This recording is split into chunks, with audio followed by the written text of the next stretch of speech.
Last Exile was one of my first favorites of anime. This was something that I really fell in love with as soon as I saw it, and it was back on G4 TV, might have been Tech TV, so it was a long time ago because those channels are long gone. And then I think it was also the very first thing that I also bought on eBay because I got into this big bidding war with it because I just needed to have it. I really loved it, and it was like the third anime series that I'd owned, so it's definitely something that was very special to me. So I was actually pretty hesitant to go back and rewatch this because it had been so long since I'd revisited. I felt like maybe it won't be as good as I remember it being because, you know, back then I'd only seen a few anime and now I've seen hundreds of anime, so it might not have been as good. But was it as good as I remembered it being? Let's find out. Last Exile is set in this beautifully creative fantasy steampunk environment where you have these big ships that are just floating through the sky, and that's something which is right up my alley. Anytime you have something that looks like boats in the sky, I love it, because one of my favorite RPGs was Skies of Arcadia, so as soon as I saw this and how their world was, it was something that I instantly connected with. But I also liked how the world was set up in terms of having like different levels of sky. Like you have the sky that everybody lives in, and then there's a set of clouds above it that are so dense, filled with storms that nobody can go through unless they're like a really good pilot or they have a special ship that's strong enough to climb through the clouds into the different sky above it because it's calm above that. And there's also so many different types of lifestyles that people live here as well, such as our protagonist Klaus and Lavi, who are living in this destitute village where they don't even have clean water. And that's one of the major struggles of the show, is that there are so many people living in the world and they don't have clean water, so they're just trying to get by. They have next to nothing in there. They are pretty much going broke, and they're just trying to save up everything they can to advance their ship so that they can do more missions. They can come in better places and races that they're in so they can earn more money and have a better life. And then you have other characters which have fountains of the clean water in their front yard in these big mansions, and then on top of that you have these people called a guild, which live in this utopian society that lives above the clouds in this giant ship, and they live a life which is just, they're so spoiled by everything. So the class divide between the guild and everybody else in the world is so vast that they basically see the ground people as being these subhuman animals that wallow in their own filth and eat dirt.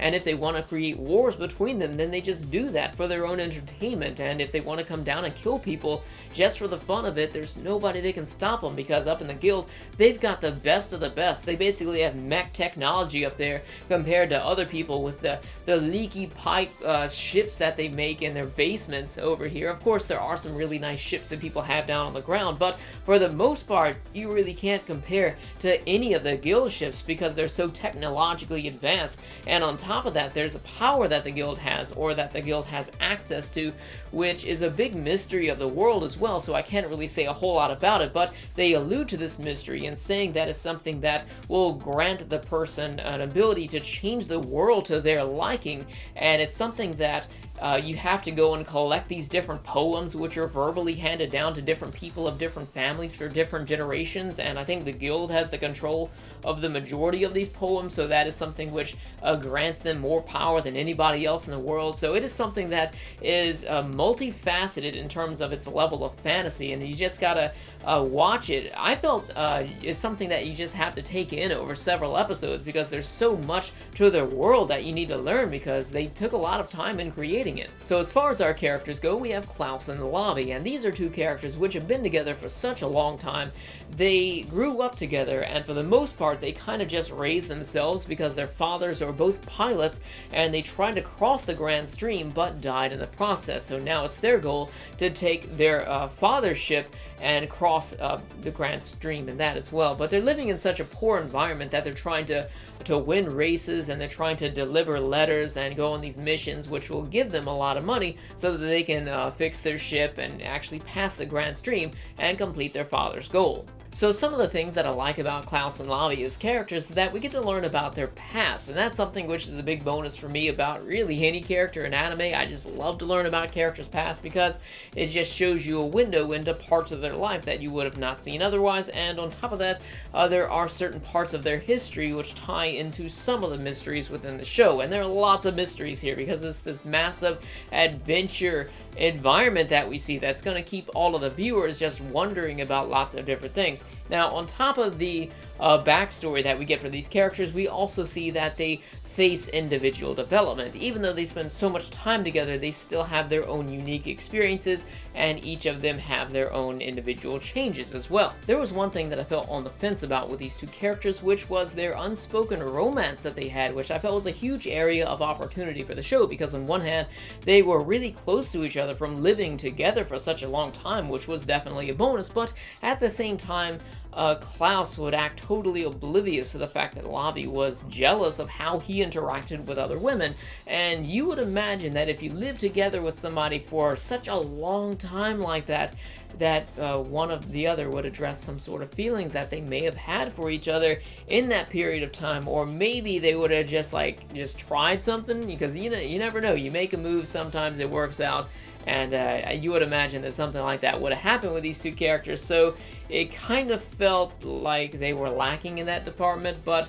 that's just how I felt about it. But these characters, they get involved with these serious missions which put them in danger's way, as they have to go in between wars to deliver these notes, and also they get on board this ship which is trying to go to war with the guild themselves, which uncovers more of the mysteries of the show. And it's definitely this massive adventure, and that's one of the things that I really enjoyed about the show the most. And as we go from ship to ship, we're introduced to different characters who all have their own unique histories and goals as well. So aside from Klaus and Lavi, we're introduced to many new characters as we go from ship to ship. We learn about lots of new people, but my favorite, aside from those two, was Alex Rowe, who was a total badass. He felt like he was inspired by Captain Harlock to me, because he had this black ship that was in the sky, and everybody, well, it was that ship that everybody feared, and he was just dressed in black. He kind of felt like a pirate to me, which really reminded me of Captain Harlock there, but he was a total badass of a character. But he was trying to go to war with the guild himself, which you can already tell that the guy's kind of crazy, because the guild, you can't mess with the guild. So we have Klaus and Lavi who travel across the world. First of all, we have these characters' individual goals, plus as we go from ship to ship, we learn about different characters and their goals as well, and also some of the things that happen to these characters in their past as well,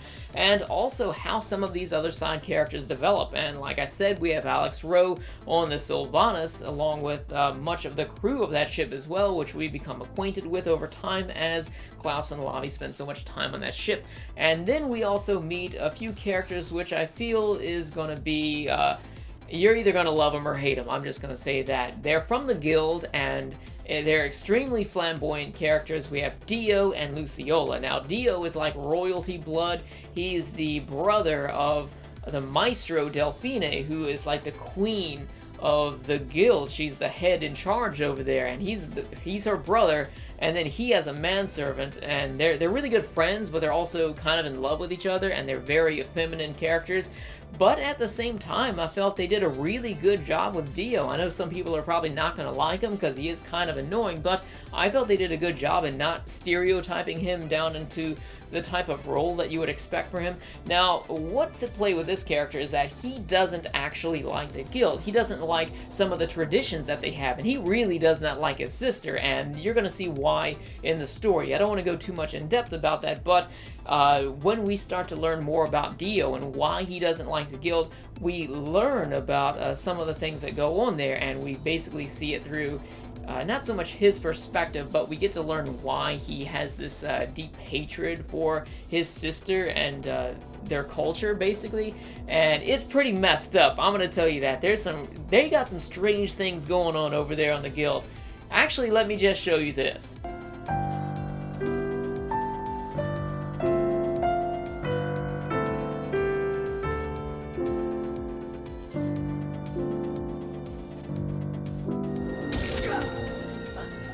What was that? Was that supposed to be figure skating? Or was that supposed to be a fight to the death? What do you guys think? I don't know. I'm at a loss for words, so I'm just gonna say anime. Anime. That's enough right there. It's anime. there's a lot of weird things going on over there at the guild, and Maestro Delphine is the type of ruler that everything looks fine up front because she seems to be a very cordial person and a very calm person, but she's the type of ruler that, like, once you go below the surface, she is a total psychopath. She's one of those type of characters. Last Exile is an anime original, and I love anime originals because it means they can have an ending of their own. They don't need to wait for a manga to finish up for them to have a proper ending and give us like a cliffhanger or some sort of filler ending. We have a really nice ending with Last Exile. I felt that it was really heartwarming and wrapped up very nicely. Of course, I'm not going to give you any spoilers, but there was one problem that I had with the ending that I felt they kind of slipped up on. So basically, in the final quarter of the show, there was this big conflict, things started to get heated, characters started to get killed off, and in the ending of the show, there was one character who returned for the final scene who was verified as being dead. Well, they insinuated that the character was dead, but the character was good enough as dead, and the character was back in the final scene of the anime. I guess they forgot about the fact that they killed the person off. Yeah, so that was definitely something. But aside from that, I thought it was a great ending, and it's something that I think is going to make a great experience for anybody out there who's interested in adventure anime. So as far as the presentation goes, Last Exile came out in 2003, and it was produced by Studio Gonzo, which means Gonzo likes to use their CG, and there's a decent amount of CG here, which I don't like CG. I prefer for them to just use traditional animation with this, but to its defense, when we compare the CG here to the CG of other anime, it's not that bad, especially when it's of other anime from the early 2000s. So I don't think it's that bad. Plus, I don't think it was something which hindered my experience of watching the anime, but you have to take that with a grain of salt because this was one of my first favorites and it's something that I'm so accustomed to seeing. So I would just use the clips that I provided in this video as a sort of barometer to see whether or not you would find that to be irritating or not, because for me, I personally didn't mind it, and I also thought that the fight scenes, because we had a lot of mid-air battles between the ships and everything like that, where the ships would pull up on each other, they would have their cannons just blazing, they would open up their doors and people would come out with these steam guns shooting at each other, and I thought it worked very well. Plus, also, I loved the environment which they created here, because this is a fantasy environment is key to that, and I think they created the world beautifully. Now, as far as the music goes, this is something like the opening to me is iconic. It's one of my favorite openings. I love Last Exile, and considering that it's one of my first favorites, like I said, I really do love the opening.